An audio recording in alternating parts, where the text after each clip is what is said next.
Holi Thursday एक ऐसी poem है जिसमें मदरसे और जो क्रिश्चियन मदरसे में बच्चे पढ़ते हैं उन बच्चों को फ्लावर की तरह बताया गया है। उसको कंपेयर किया गया है किसके साथ? थीम्स रिवर के साथ। थीम रिवर के साथ कंपेयर किया गया है। उनको इनोसेंट बताया गया, उनको लैम्ब बताया गया, उनको क्राइस्ट की सिंबल बताया गया है। और वो बच्चे जिनके नाम पे चंदा लिया जाता है उनको बीडल्स और बड़े बड़े जो उनके प्रीस्ट हैं वो ऐसे हाँक के लेके जा रहे हैं जैसे जानवरों को हाँक के लेके जाते हैं। बड़े बड़े मौलवी प्रीस्ट और बड़े बड़े ये रिलीजियस एक्लीजियस्टिकल ऑर्डर के मिडिवल लोग क्या करते थे, उन बच्चों को दिखा के चंदा लेते थे। उस चंदे को अपने पर्सनल यूज के लिए इस्तेमाल करते थे। उनको सूखी रोटियां मिलती थी, उनको खाना भी अच्छा नहीं देते थे। तो कहता था कि चर्च जो है वो सबसे बड़ा सेंटर है करप्शन का। कि क्या करते थे वो, पैसों पैसों से मौजें खुद करते थे, अयाशी खुद करते थे। और वो जिनके नाम पे चंदा लिया जाता था उनको जानवरों की तरह हाक के लिया जाता और उनके नाम पे चंदा लिया जाता। तो इसके अंदर यही चीजें हैं पूरी पोएम के अंदर। Let's see. It was on the Holi Thursday. Holi Thursday का टाइम था। देयर इनोसेंट फेसेस, इनोसेंट, जब भी इनोसेंट की बात होगी तो बात कर रहा है चिल्ड्रन की, ठीक है। इनोसेंट वो किसको कहता है? बच्चों को। तो कहता है innocent. It was on the Holi Thursday. Holi Thursday का टाइम था। होली थर्सडे उनका एक दिन होता है जिसमें वो असेंशन करते हैं। असेंशन का मतलब होता है कि प्योरीफाई करना, ठीक है। असेंशन का मतलब होता है रिलीजियस सेरेमनी, जहां पे वो सारे इकट्ठे होते हैं और उस दिन दुआ करते हैं, प्रे करते हैं, होली प्रे करते हैं। ये चर्च के अंदर, गिरजे के अंदर होती है। It was on the Holi Thursday. Holi Thursday का टाइम था। देयर इनोसेंट फेसेस क्लीन, उनके खूबसूरत चेहरे, मासूम चेहरे बड़े साफ नजर आ रहे थे। इनोसेंट जो चेहरा होता है ना, शैतानी चेहरा नहीं होता, वो बड़ा प्यारा लगता है। इनोसेंट फेसेस क्लीन, उनके इनोसेंट फेस बड़े खूबसूरत नजर आ रहे थे। The children walking two and two in red blue green, बच्चे सुर्ख, नीले और सब्ज रंग पहने हुए पेयर में जा रहे थे। दो दो के ग्रुप बनाए हुए थे और उनको बड़ी तरतीब से लेके जा रहे थे। बीडल्स, बीडल होते हैं उनके प्रीस्ट जो नगरान है। Grey headed beadles walked before with the wands as white as snow. अब यहां पे एज वाइट एज स्नो जो इस्तेमाल हुआ है ये क्या है? सिमली। इसे क्या कहते हैं? सिमिली। सिमली को सिमली या लाइक के साथ आता है। He is like a flower. As wand या एज के साथ, ये दोनों सिमली होती है। अगर मैं ये कह दूं कि ही इज अ फ्लावर तो फिर मेटाफर हो जाएगा कि मैंने सारी करेक्टरिस्टिक ही उसको दे दी। मैं किसी को कहता हूं you are like a flower, then I say you are a flower. So when I say you are a flower, it means I'm using a metaphor. When I say you are like a flower, I'm using simile.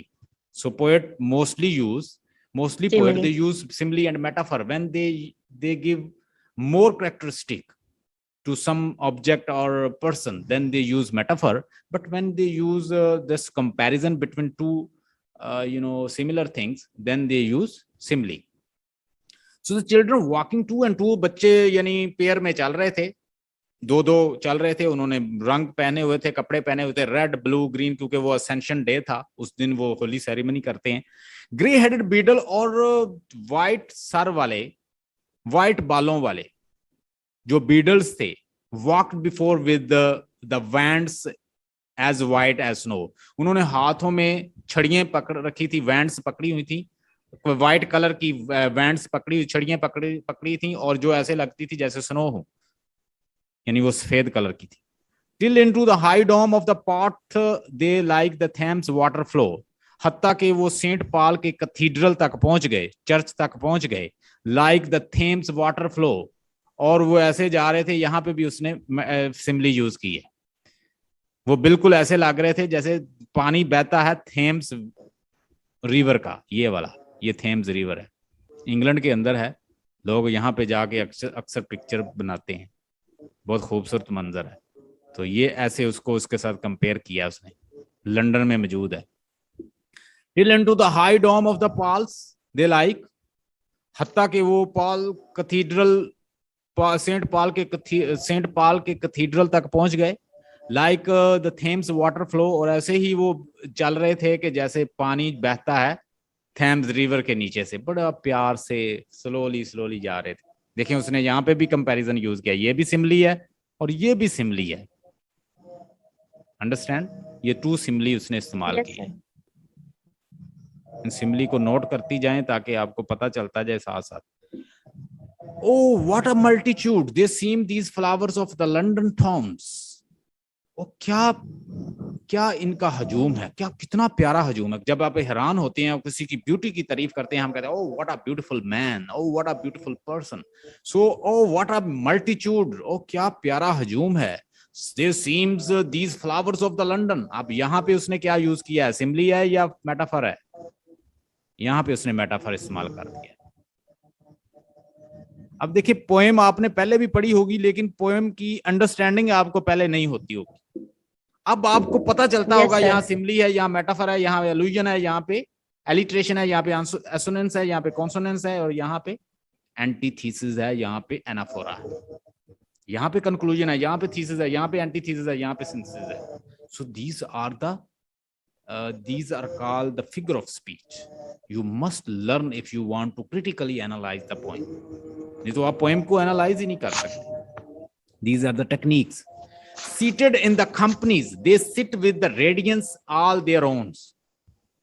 और वो companies में बैठे हुए हैं, they sit with the radiance all their own.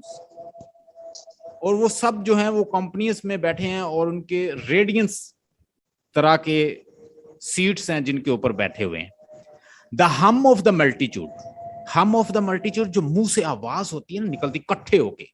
आप देखते हैं कि सुबह सुबह बच्चे पढ़ते हैं, हमद पढ़ते हैं, नात पढ़ते हैं, तराना पढ़ते हैं, कौमी तराना पढ़ते हैं, तो कैसे एक आवाज निकलती है उसे हम कहते हैं। The hum of the multitude, वो जो सबकी इकट्ठी आवाज निकल रही थी, was the hum of the multitude, उस हजूम से जो आवाज निकल रही थी, was there but multitude of the lamps, वो ऐसे लग रही थी जैसे लैम्प्स इकट्ठे आवाजें निकालते हैं। अब यहाँ पे जीसस क्राइस्ट का सिंबल इस्तेमाल हुआ है। किसका? जीसस क्राइस्ट का। लैम्प किसका सिंबल है? क्योंकि बाइबल के अंदर जीसस क्राइस्ट को लैम्प के टाइटल से बुलाया गया है। लैम्प, बड़े शरीफ, बड़े सादा, बड़े लैम्प जैसी पर्सनैलिटी। अगर कोई आपकी राइट गाल पे, कोई दाएं साइड पे थप्पड़ मार दे तो बायां भी उसके आगे कर दो। हजरत ईसा का कॉल है। Thousands of the little boys, girls raising their innocent hand, और ऐसे हाथ उठा रहे, थाउजेंड, हजारों बच्चे ऐसे हाथ उठा रहे हैं। अब ये उनको क्यों लेकर आए हैं सारे बीटल वहां पे हांग के जानवरों की तरह? कि चंदा लिया जाए इनके नाम पे, और फिर चंदा किधर जाएगा? उनकी जेबों में, पर्सनल यूज के लिए। यस, पर्सनल यूज के लिए इस्तेमाल करेंगे वो। Know like a mighty wind they rise like, अब यहां पे फिर उसने सिमली यूज की है, देखें, like and like the mighty winds and now, और अब लाइक अ माइटी विंड, एक ताकतवर हवा की तरह, विंड की तरह। They raise to heaven the voice of song, वो खूबसूरत सॉन्ग की जो आवाज है वो एक माइटी विंड की तरह, हवा की तरह ऊपर जाती है आसमानों की तरफ।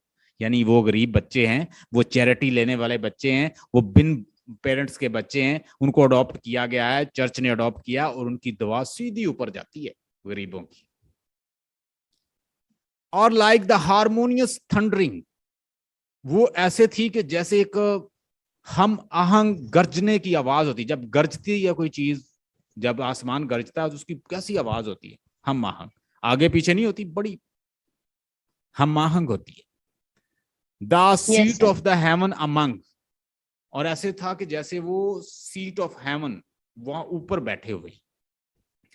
Beneath them sit the aged men, wise guardians of the poor, और उनके नीचे सीट्स लगाई हुई हैं, जो उनके गार्डियन थे ना, वो कुर्सियों के ऊपर बैठे हुए हैं, और वो गा रहे हैं, वो सॉन्ग गा रहे हैं, हमद पढ़ रहे हैं, और वो आगे जिन्होंने अडॉप्ट किए हुए वो आगे बैठे गार्डियन, जो उनको पैसे देते हैं हर माह 10,000, 5,000, 2,000, 3,000 इस तरह उन्होंने देते हैं।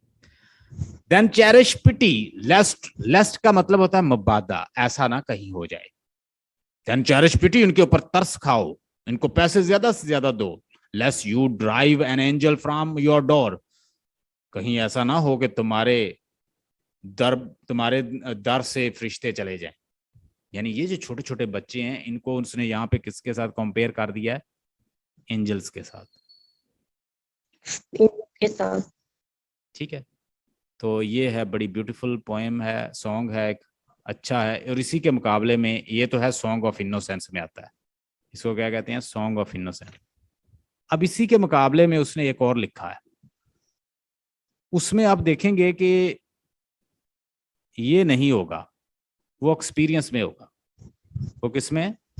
एक्सपीरियंस। एक्सपीरियंस। उसके अंदर क्या डिस्कस? डिके डिस्कस होगा, ईवल डिस्कस होगा, उनके ऊपर जुल्म डिस्कस होगा। और इसमें क्या डिस्कस हुआ है? उनकी गुडनेस।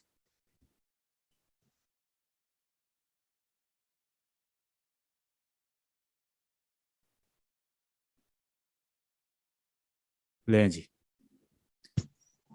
कहता है कि अब यही दूसरी मैं इसकी जो एक्सपीरियंस में उसने लिखी है वो पढ़ने लगा हूं। Is this a holy thing to see, ये जो मैं अपने सामने देख रहा हूं ये बड़ी पाक चीज है देखने के लिए, ये बहुत अच्छी चीज है देखने के लिए। Is this a holy thing to see, क्या ये बड़ी खूबसूरत और अच्छी चीज है जो मैं सामने देख रहा हूं? बच्चे भूखे मार रहे हैं, स्टाव है, भूख है, लोग कपड़ों के बिना हैं, प्रोस्टिट्यूट है, हार्लेट है, जुल्म हो रहा है, डिके है, ग्रीनरी नहीं है, गुडनेस नहीं है, इंडस्ट्री है, सेटनिक मिल है। क्या ये अच्छी चीजें मैं देख रहा हूँ? Is this the holy thing to see, क्या ये चीजें जो मैं देख रहा हूँ ये बहुत अच्छी हैं? In a rich and the fruitful land, इतने बड़े इंग्लैंड और लंदन में, इतनी रिच लैंड के अंदर, बेब्स रिड्यूस टू मिजरी, यहाँ पे बच्चे जो हैं वो मिजरी से मर रहे हैं, भूखे मर रहे हैं। Fade with the colds and the users hand, और उनको खाना खिलाने के लिए या उनको देने के लिए इतने सफाक हाथ हैं कि जो कुछ भी नहीं देते उनको। उनको फीड करने वाले कौन है? बीडल्स, जो उनको जानवरों की तरह हाँकते हैं। उनको खाना खिलाने वाले कौन से हैं? जालम प्रीस्ट, प्रीस्ट त्रिंदों जैसे बच्चों के साथ कैसे सलूक करते हैं। इसके बाद मैं आपको एक वीडियो सेंड करूंगा, वो आपने देखनी है कि मदरसे की, फिर मुझे आपने बताना है कि सर ओके जो है सर। वो कुछ ठीक कह रहे हैं कि ये जुल्म हो रहे हैं आज भी। बेब्स रिड्यूस टू मिजरी, आपको शायद वो देख के रोना भी आए और अपने मजहब पे ये भी सोचो कि यार ये किस तरह के लोग हमने अपने मदरसों में बैठाए हुए हैं, और इन वहशी दरिंदों के हाथों हमने मासूम बच्चे बच्चियां दिए हुए हैं। वो उनकी खाक खाक उतार लेते, उनकी खाल उतार लेते हैं, उनको मार मार के। बेब रिड्यूस टू मिजरी, जहां पे बच्चे जो हैं वो क्या है? रिड्यूस टू मिजरी, मिजरेबल है, बड़ी बुरी कंडीशन है उनकी। Fed with the cold and usurous hand, और उनको खाना खिलाने वाले सफाक लोग जो उनको खाना भी नहीं देते। Is that trembling cry are song, ये जो बच्चे इतने मिल के असेंशन डे पे गाने गा रहे हैं या हमद पढ़ रहे हैं या गॉड की प्रेज कर रहे हैं, इसको मैं क्या कहूं? इसको मैं सॉन्ग कहूं या कांपती हुई आवाज कहूं? अब उसी का उल्ट है, वहां पे सॉन्ग गाया जा रहा है लेकिन अब उसके रिवर्स में चलेगा। Is that a trembling cry are song, क्या ये लड़खड़ाती हुई कोई आवाज है या सॉन्ग है? Can it be a song of Joy, क्या ये खुशी का सॉन्ग है? And so many children poor, जहां पे इतने बच्चे गरीब हूं। It is a land of poverty, क्या ये भूख के नंगों की जमीन है? ये कहीं अंडरवर्ल्ड की ये कोई अंडर डेवलप कंट्री है या कोई डेवलप कंट्री है जिसकी हम बात कर रहे हैं? यानी इंग्लैंड के अंदर भी ऐसा हो रहा था उस वक्त। And their sun does never shine, और उनके सर पे कभी खुशी का सूरज नहीं चमकता। And their fields are bleak bare, और उनके जो फील्ड्स हैं वो बगैर गंदम के हैं, बगैर फ्रूट के हैं। ब्लीक, ब्लीक का मतलब होता है अंधेरा, तारीख। बेयर, खाली है उनके फील्ड, उनके फील्ड में कभी गल्ला नहीं ग्रो होता। And their ways are filled with thorns, और उनके रास्ते कांटों से भरे हुए हैं। अब गरीब बंदा, उसका खाना पूरा नहीं होता, उसके घर में खाना नहीं पकता, उसके घर में फाके हैं, और उनके बच्चे भूखे मर रहे हैं, तो हम उनको क्या कहेंगे? उनके रास्ते तो कांटों से भरे हुए हैं। And it is eternal winter there, और यहाँ पे हमेशा विंटर रहता है, मतलब वहां पे खजा ही रहती है, बाहर नहीं आती। Forever the sun does shines, for wherever the sun shine, और जहां पे कहता है कि प्रॉस्पेरिटी है, ग्रेटनेस है, प्रोग्रेस है, खुशहाल हैं जहां पे लोग। And wherever the rain does fall, और जहां पे बारिश होती है, जहां के लोग खुशहाल हैं, जहां पे अच्छा खाना खा रहे हैं। Babe can never hunger there, वहां तो बच्चे भूखे नहीं मरते। ऐसे कंट्री में तो बच्चे कभी भी भूखे नहीं मरते जहां पे खुशहाली हो, जहां पे इंडस्ट्रीज हो, जहां पे मिल्स लगी हो, जहां पे डेवलप कंट्री हो, जहां पे प्रोग्रेस कंट्री हो, जहां पे बहुत ज्यादा लोग खुशहाल हों, तो हम उनके बच्चे तो भूखे नहीं मरते। तो यहाँ क्यों मर रहे हैं? इसका मतलब है कि ये भूखा मुल्क है, नंगों का मुल्क। यहाँ पे भूख बिक रही है। नॉर पॉवर्टी द माइंड अफाल्स, और वहां पे पॉवर्टी भी नहीं होती। तो यहाँ पे वो क्या कह रहा है कि ये जो कंट्री है, ये बिल्कुल भूखे लोगों का है। जहाँ पे खुशहाली होती है वहां बच्चे भूखे नहीं मरते, वहां पे खाना मिलता है, और वहां पे सफाक लोग उनको फीड नहीं करते।